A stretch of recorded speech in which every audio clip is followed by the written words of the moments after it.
Spesso e volentieri gli autovelox non vengono messi solamente per fare cassa o per fare cassa, ma vengono messi per andare a limitare delle situazioni di disagio e di pericolo.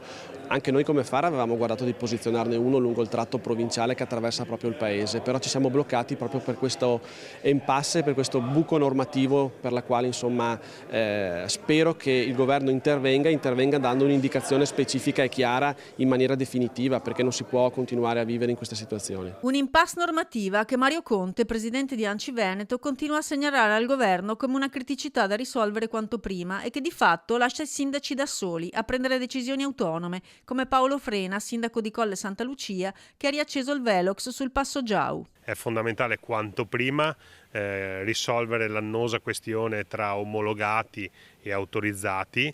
In attesa che vengano decisi i parametri di omologazione, chiediamo che venga equiparata esattamente come era fino a qualche anno fa. Omologazione e autorizzazione, questo consentirebbe ai comuni di poter utilizzare gli autovelox non per far cassa ma per proteggere le comunità. Treviso in particolare ha deciso di non spegnere i suoi apparecchi, anche rischiando i ricorsi. Per noi viene prima di tutto la sicurezza stradale e il Comune di Treviso si schiera apertamente dalla parte delle associazioni vittime della strada, tant'è che non abbiamo timore dei ricorsi.